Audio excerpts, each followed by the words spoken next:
చెప్పండి అగ్నిదేవ్ గారు, మీరు నారాయణమ్మను హత్య చేయడం చూశారన్నారు కదా, ఆ రోజు మీకు నారాయణమ్మకు ఎంత డిస్టెన్స్ ఉంది అని చెప్పి పృథ్వీ అంటూ ఉంటే అగ్నిదేవ్ ఆలోచిస్తూ ఉంటాడు.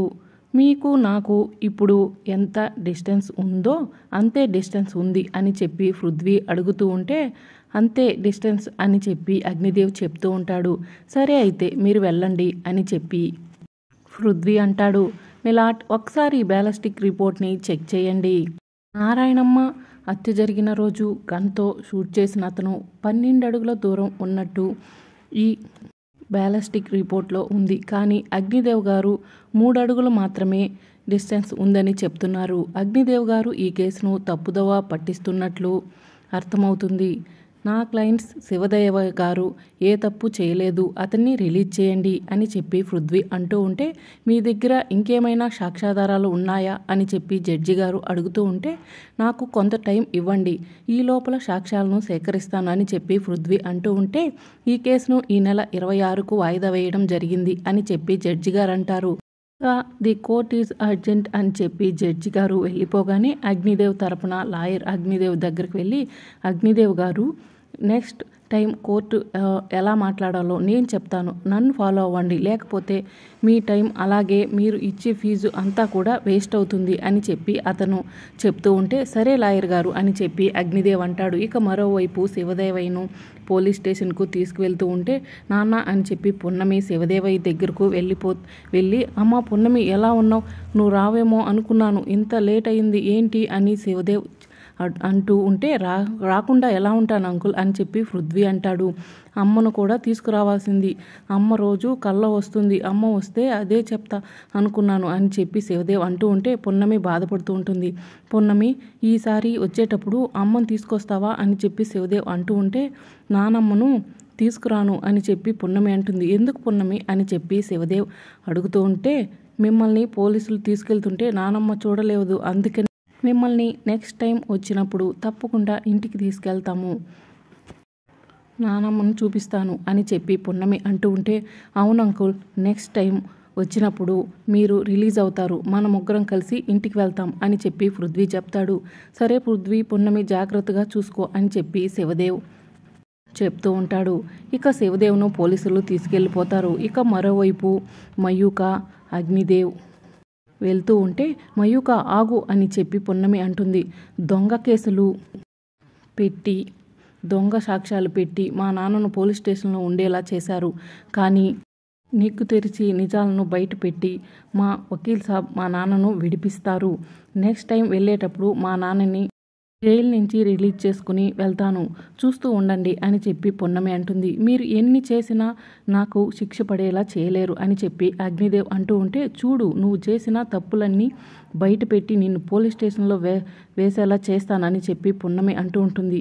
ఏంటి, ఒక్కసారి గెలిచేసరికి నోరు లేస్తుంది, ముందుంది ముసల పండగ అని చెప్పి మయూక అంటూ ఉంటే పండగ మొహం తెలియంది దండగ మొహానివి నువ్వు, నీకు అవసరమా ఇలాంటివి అని చెప్పి పున్నమి అంటుంది. నువ్వు మీ అమ్మ మీ నాన్న కలిసి ఎన్ని కుట్రలు చేసినా సరే ఆ కుట్రలను తొక్కుకుంటూ పోయి మీ అంతు తేలుస్తాను అని చెప్పి పున్నమి అంటూ ఉంటే ఏంటి నువ్వు చేసేది అని చెప్పి మయూక అంటూ ఉంటే చూస్తూ ఉండు ఏం చేస్తాడు అని చెప్పి పున్నమి అంటుంది. పదండి వకీల్ సాబ్ వెళ్దాం అని చెప్పి పున్నమి అంటుంటే మరోవైపు పృథ్వీ కోసం కుటుంబ సభ్యులు అందరూ కలిసి ఎదురు చూస్తూ ఉంటారు.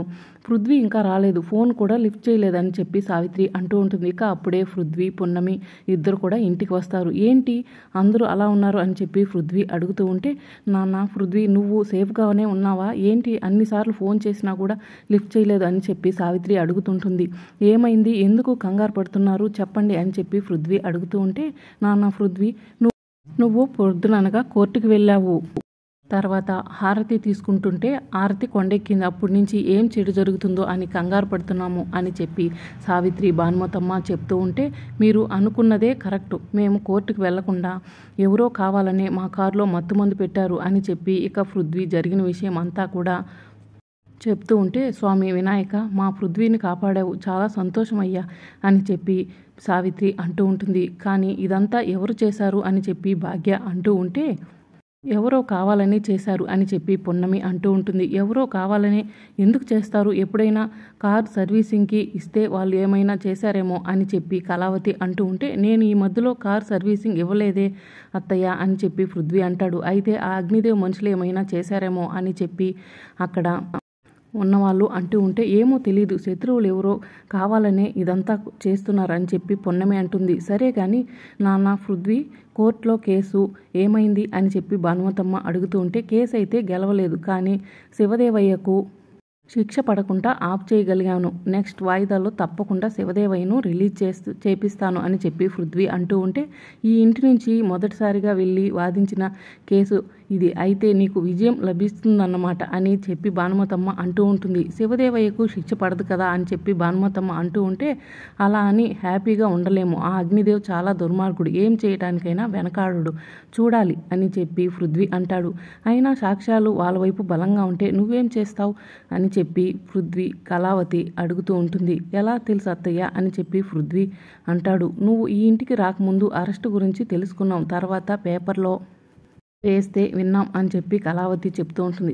సరే పృథ్వీ, చాలా లేట్ అయిపోయింది, వెళ్ళి రెస్ట్ తీసుకో అని చెప్పి భానుమతమ్మ చెప్తూ ఉంటే, పున్నమి నువ్వు కూడా రా అని చెప్పి పృథ్వీ అంటాడు. ఇక అందరూ కూడా అక్కడి నుంచి వెళ్ళిపోతారు. పృథ్వీ, పున్నమి ఆ వినాయకుడికి వచ్చి కాపాడడం అని చెప్పి శృతి అంటూ ఉంటే, వాళ్ళనే కాదు మనల్ని కూడా ఆ వినాయకుడే కాపాడు, మనం చేసిన తప్పును బయటపడకుండా చేశాడు అని చెప్పి కళావతి అంటూ ఉంటుంది.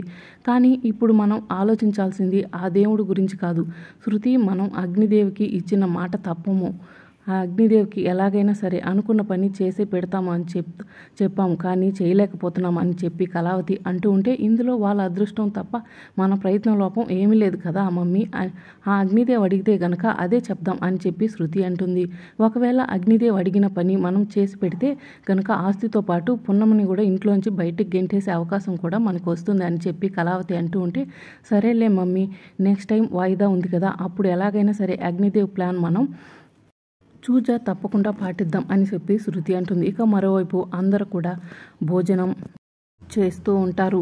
సావిత్రి వడ్డిస్తూ ఉంటుంది. ఇక పున్నమి, భాగ్య, వైష్ణవి పక్కన నిల్చుని చూస్తూ ఉంటారు. పున్నమి, ఏంటి అలా చూస్తున్నావు, వచ్చి నా పక్కన కూర్చో, భోజనం చేద్దు అని చెప్పి పృథ్వీ అంటాడు. పర్వాలేదులే వకీల్ సాబ్, మీరు తినండి అని చెప్పి పున్నమి అంటుంది. వదిన, అన్నయ్య పిలుస్తున్నాడు కదా, వెళ్ళి కూర్చో, అన్నయ్య పక్కన చైర్ ఉంది కదా అని చెప్పి వైష్ణవి అనడంతో పున్నమి టేబుల్ దగ్గరకు వెళ్తూ ఉంటే, ఆగు అని చెప్పి భానుమతమ్మ అంటుంది. మాతో కలిసి అన్నం తినే హక్కు, అధికారం నీకు లేదు, నువ్వు ఈ ఇంటికి కోడలుగా అంగీకరించి ఇంట్లోకి రాలేదు అని చెప్పి భానుమతమ్మ అంటూ ఉంటుంది. ఏంటి నానమ్మ, నా భార్య పున్నమ్మని పట్టుకుని అలా అంటున్నావు, తనకి ఏం హక్కు లేదు, తను ఈ ఇంటి కోడలు, నా భార్య అని చెప్పి పృథ్వీ అంటాడు. పృథ్వీ అని చెప్పి భానుమతమ్మ అంటుంది. అన్నం తినడానికి కూడా హక్కు అధికారాలు అంటావేంటి అమ్మా అని చెప్పి పృథ్వీ అంటూ ఉంటే, సరే పృథ్వీ, నా మాటను ఎదురిస్తున్నావు కదా, నువ్వు నీ భార్య కూర్చుని తినండి, నేను లేచి వెళ్ళిపోతానని చెప్పి భానుమతమ్మ అంటూ ఉంటే, నువ్వు లేచి వెళ్ళిపోతే మేము కూర్చుంటాం అమ్మ, మేము కూడా వస్తాం అని చెప్పి కళావతి అంటుంది. వద్దు, అందరూ కూడా అలానే కూర్చోండి. పున్నమి, నీ వల్ల అత్తయ్య గారు అన్నం తినకుండా వెళ్ళటం నాకు ఇష్టం లేదు, కాసేపు వెయిట్ చేయి, తర్వాత తిందు అని చెప్పి సావిత్రి చెప్తూ ఉంటే, సరే అత్తయ్య అని చెప్పి పున్నమి అంటుంది. ఏంటమ్మా మీరు కూడా నానమ్మకే సపోర్ట్ చేస్తున్నారు, నానమ్మ మాట్లాడే దాంట్లో తప్పు కనిపించట్లేదా అని చెప్పి పృథ్వీ అంటాడు. నాన్న పృథ్వీ, నానమ్మ చెప్పింది విను అని చెప్పి జనార్దన్ అంటాడు. అది కాదు అని పృథ్వీ అంటూ ఉంటే, వకీల్ సాబ్ ఒక్క నిమిషం నన్ను మాట్లాడనివ్వండి అని చెప్పి పున్నమి అంటూ ఉంటుంది. నేను ఇంట్లో కోడలిగా అంగీకరించి రాలేదు, మీ దయ తలిస్తేనే నేను ఇంట్లోకి వచ్చాను, అలాంటి మీ సంస్కారాన్ని మర్చిపోయి మీరు అన్నం తినకుండా చేసే అంత దుర్మార్గాలని నేను కాదు, మీరంతా సంతోషంగా భోజనం చేయండి, మీరు తిన్న తర్వాత నేను తింటానని చెప్పి పున్నమి చెప్తూ ఉంటే, పక్కనే ఉన్న పృథ్వీ అయితే, నేను తినను పున్నమి అని చెప్పి లేచి వెళ్తూ, ఆగండి వకీల్ సాబ్, ఈ ఇంట్లో వాళ్ళంతా కూడా మీకోసం 1000 కళ్ళతో ఎదురు చూశారు, నా వల్ల వీళ్ళందరి సంతోషం, మీ సంతోషం దూరం అవడం నాకు ఇష్టం లేదు, అందుకే మీరంతా కలిసి ఉండాలి, మీరు నానమ్మ గారితో కలిసి భోజనం చేయండి అని చెప్పి పున్నమి చెప్తూ ఉంటే, ఇక శృతి కళాధర్ సైగ చేస్తుంది. పున్నమి, నువ్వు పెళ్ళికి ముందు అడవిలో ఉన్నావంట కదా, నీకు ఈ డైనింగ్ టేబుల్ మీద కూర్చొని తినడం అలవాటేనా అని చెప్పి అడుగుతూ ఉంటే, మేము తినే అన్నం అవన్నీ నీకు అమృతలా అనిపిస్తాయి, వచ్చిన కొత్తల్లో ఆవురావురంటూ అన్నీ కూడా తినేసేదానివి అని చెప్పి కళావతి అడుగుతూ ఉంటే, నీకు ఆకులు అలములు తినటమే అలవాటు అని చెప్పి శృతి అడుగుతుంది. ఇక అలా పున్నమిని అవమానిస్తూ ఉంటారు. మరి రాబోయే ఎపిసోడ్లో ఏం జరుగుతుందో తెలుసుకోవాలంటే ఛానల్ని సబ్స్క్రైబ్ చేసుకోండి.